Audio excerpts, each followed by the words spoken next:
제가 오늘 소개시켜드릴 책은 그 플로우 차트 한약 치료라는 책인데요. 원래는 진료를 굉장히 단순화시켜서 이게 무슨 병을 어떻게 따라가면 이런 한약을 쓰면 된다 뭐 이런 책인데요. 제가 이 책을 산 이유는 사실 이 니미 마사로리라는 이 저자가 굉장히 재밌는 사람입니다.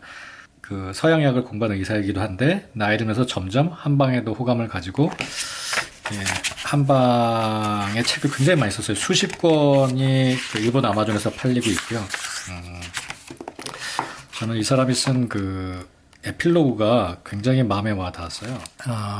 소아과 처방을 좀 살펴보려고 그래요. 이분이 그리고 이 책은 이렇게 한약 처방의 내용들을, 약들을 이렇게 기본이 되는 기본 처방 단위로 묶어놨어요. 그래서 처방을 공부하기 굉장히 좋은 약입니다.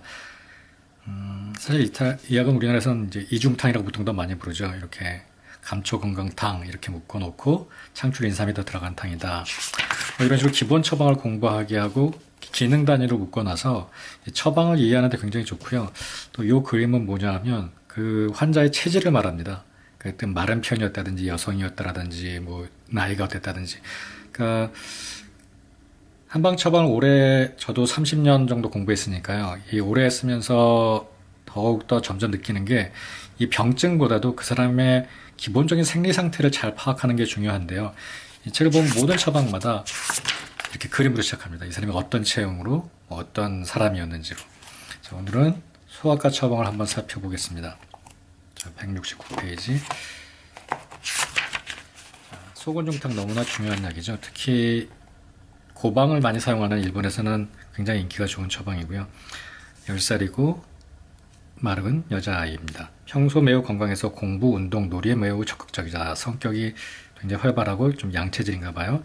좀 학교 다녀오면부터 이상했다. 배가 아프고 힘이 없다. 학교에서 무슨 일이 있었던 것은 알지 걱정이 되는데 일단 소공정탕을 복용했더니 2회 복용하자 밤에 모두 다 좋아졌다. 원인은 알 수 없다. 이렇게 좀 생생하게 썼네요. 자, 소곤중탕은 되게 재밌는 처방인데 작약, 계피, 대조, 감초, 생강, 그리고 교위. 교위는 조청입니다. 조청은 그냥 물엿이에요. 보통 우리나라에서 찹쌀, 모든 곡류로 만들 수 있지만 찹쌀로 만든 물엿이거든요. 그래서 이 단맛이 이렇게 단단한 것을 좀 풀어주는 효과가 있거든요. 그래서 교위가 되게 핵심적인 약이에요. 이게 뭐 작약 감초탕에 교위를 추가한 것이 소건중탕이라고 했잖아요. 뭐 계지탕에다 교위를 추가했다고 봐도 됩니다. 왜냐면 계피, 작약, 감초 그리고 생강까지 다 계지탕에 다 들어있잖아요. 근데 계지탕이라고 표현을 안 하는 이유는 이 작약과 계지의 비율 때문에 그렇습니다. 여기 보면 계지가 훨씬 더 적게, 계지가 적게 들어가고 작약이 더 많이 들어가죠. 그래서 이 소건중탕의 핵심은 단단한 것을 풀어준다는 얘기입니다. 작약이 들어가서 단단한 것을 무르게. 소건종탕을 쓰는 가장 중요한 그 진단의 포인트가 복직근이 단단하게 되는 거거든요. 이게 좀 감이 안 잡힐 수 있는데 어린아이들 딱 배를 만져보면 꼭 남자애들이 막 이런 식으로 얘기해요. 나는 식스팩이 있다고 자랑스럽게 배를 드러내거든요. 근데 그런 애들이 성격도 좀 예민하고 마른 편이면 이렇게 좀 긴장해서 목벽이 긴장되는 경우가 많습니다. 그럼 딱 그 11자로 배꼽 주위로 이렇게 단단하게 만져져요. 그럴 때 소곤중탕을 고려합니다. 이 구성약물은 어떤 한약재에나 들어있는 매우 흔한 약이지만 매우 정말 효과도 좋고 많이 쓰이는 약이죠. 그래서 자각과 교위 이 두 가지 약이 작약과 교위 이 두 가지 약이 다 이렇게 보하면서 단단한 걸 풀어주는, 그래서 복통 그리고 소화기가 약한 아이들 정말 그 범위가 넓은 약입니다. 소곤중탕은. 사실 저는 교위를 꼭 써야 하는가에 대해서는 잘 모르겠습니다. 뭐 다른 단맛이면 다 교위를 대체할 수 있다고 생각하고요. 소화기를 보호하는데 옛날에 많이 썼던 물엿에 해당하는 약이고요. 자, 다음은 소화상비약 오령산입니다. 12살이고 마르고 여자아이죠.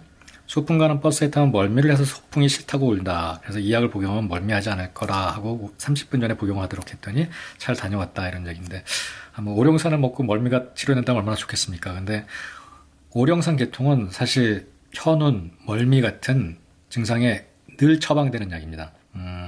쉽게 말해서 반화백초 천마탕에도 택사 이런 이뇨제가 꼭 들어가거든요. 대체로 현온 증상, 어지럽고 멀미하는 증상을 치료할 때는 희한하게 이 오룡산제제, 그러니까 이뇨제, 이수삼습약을 꼭 처방합니다. 저도 뭐 기전은 정확하게 모르겠는데 처방을 살펴보면 다 그렇습니다. 자, 님이 마산으로 의사님이 이렇게 얘기합니다. 소화상비약을 두 가지만 뽑자면 오룡산과 소건충탕이다. 오룡산도 특별한 약재는 들어있지 않다. 보면 택사, 창출, 절영, 복령이라는 이수제가 중심이 돼 있죠. 그 다음에 계피, 여기서는 해열진통이라고 좀 기계적으로 말을 붙인 것 같은데, 계피는 속을 따뜻하게 하죠. 속을 따뜻하게 하면서 이제 수액대사를 잘 조절해 주기 때문에, 그러니까 쓸데없는 담이나 이런 게 생기지 않기 때문에, 그래서 반화백수 천마탕에도 이수제를 써서 현온을 치료하는 것으로 보이고요. 멀미하는 것도 담으로 볼 수 있거든요. 담이 오절을 일으키잖아요. 그러니까 물을 제거함으로써 담이 생길 그 근원을 차단하는 거죠. 오룡산은 소시오탕에도 저는 섞어서 많이 사용합니다. 그다음에 다시 소건중탕이 나오네요. 남자아이인데 이렇게 통통하죠. 물살이다 이렇게 써있네요. 11살이고 도라에몽을 그대로 초등학생으로 만들어준 것 같다. 모친말로는 뭔가 둔하고 학업 성적도 낮은 편이다. 딱 보기에도 패기도 없고 힘도 없다. 아이다움이 없는 상태라고 했다. 그래서 소건중탕을 장기간 복용하도록 했다. 그래서 물살이다 이런 표현 저도 아이를 보면서 많이 느껴지는데 이런 아이들이 엄마가 밥을 안 먹는다고 데리고 오는 경우도 있어요. 이게 통통한데요. 그리고 얘네들이 보면 단 것만 먹고요. 소화기가 약해요. 그래서 운동 능력도 없고 소화를 잘 못 시키니까 기운도 없어요. 이제 그런 걸 물살이라고 표현하는데 저도 굉장히 공감하는 부분입니다. 그리고 이 친구는 복직근 연급이 있었나 봐요. 그러니까 복직근, 배꼽 주위에 11자 모양으로 배가 단단하고요. 그래서 작약, 감초 같은 걸 풀어줘야죠. 이게 소곤중탕의 의미니까요. 그리고 계피 따뜻하게 해주고 대조, 생강, 교위도 이렇게 풀어주는 효과가 있습니다. 작약이 5g 이상 감초가 들어있는 한약이 효과가 날 때는 복진을 했을 때 복직근에 긴장이 나타나는 경우가 있다. 굉장히 중요한 그 진단의 포인트입니다. 그 다음에 팔미지왕탕은 마른 편의 남자아이 연약하다고 그랬네요. 이 팔미지왕탕은 신장을 보호하는 약이잖아요. 원래 지왕탕이 소화 처방이거든요. 근데 이제 어르신들한테도 많이 쓰이잖아요. 초등학교를 입학했는데 아직도 때때로 야뇨가 있다. 그래서 팔미지왕탕을 반포 아침과 저녁에 복용하도록 했다. 수분 제한과 야뇨를 하더라도 혼내지 말도록 아주 일반적인 지침이죠. 그래서 6개월 만에 야뇨가 없어지게 되었다. 이런 거 굉장히 현실적인데요. 기간을 많이 둬야 됩니다. 저도 야뇨 치료는 무조건 6개월 정도를 잡고 치료합니다. 사실 처방하는 약은 이렇게 신장을 보호하는 약 외에도 굉장히 다양한 처방을 합니다. 습열을 없애주는 이렇게 변비약 계통을 처방하기도 하고요. 심열을 꺼주는 약도 많이 처방하고요. 팔미지왕탕도 물론 신장을 보호하기 위해 특히 이렇게 연약하고 발달이 느리고 뼈 자체가 연약하다는 느낌이 드는 아이들이 있거든요. 그런 애들한테 주로 팔미지왕탕 계통 처방하게 됩니다. 부자가 들어있기 때문에 제가 좋아하는 처방 아니고요. 저는 보통 육미에 가감해서 처방하죠. 자, 아이들에게 부자재는 부작용을 잘 일으킬 수 있다는 이야기가 있다. 팔미지왕의 부자는 0.5g 정도로 야뇨할 때 팔미지왕탕을 사용한다. 일본 사람들은 워낙 그 양을 또 적게 쓰죠.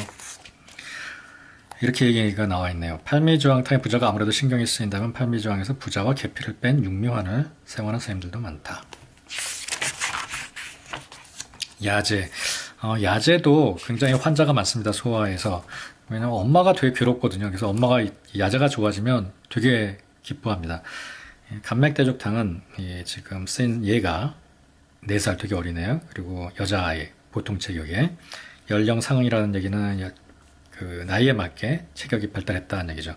야제로 힘들다면 엄마가 내원했다. 그 안정시킬 만한 그렇다고 안정제를 먹을 수는 없잖아요. 한약은 식사 연장이기 때문에 가볍게 복용시켜 보겠습니까? 하고 묻고 감맥대조탕을 처방했다. 달기 때문에 우유에 넣어도 괜찮다고 했으며 그대로 끓는 물에 녹여 복용시켜도 된다고 했다. 확실히 야간의 울음이 줄어들었다고 한다. 제가 소화를 보면서 가장 효과가 좋은 그 질환이 뭐냐고 한다면 그 중에 하나를 야제증을 꼽을 것 같아요. 밤에 막 일어나서 계속 울고 할 때 밤에 먹는 습관, 그러니까 자기 전에 먹는 습관을 고쳐주고요. 수면 위생, 일정한 시간에 재고 이런 생활 습관 교정과 함께 한약을 처방해주면 정말 한 달 정도면은 대부분 호전을 보이는 질환이 야제증입니다. 신기하죠. 제가 더 많이 쓰는 약은 이게 도적산이나 온담탕이나 심열을 꺼주는 처방을 더 많이 하고요. 저는 감맥대조탕은 거의 안 썼는데 여기 이 선생님은 감맥대조탕을 썼네요. 고방을 쓰시는 분들의 특징입니다. 대조, 감초, 소맥. 감맥대조탕은 모든 구성약물이 이름에 드러나 있다. 감초, 소맥, 대조이다. 이 약재들이야말로 음식이다. 이것이 효과를 낸다는 것이 한약의 매력이다. 한약이 식사의 연장이라고 볼 수 있는 전형적인 처방이다. 작약감초탕이나 억간산도 야제에 유효하다. 자,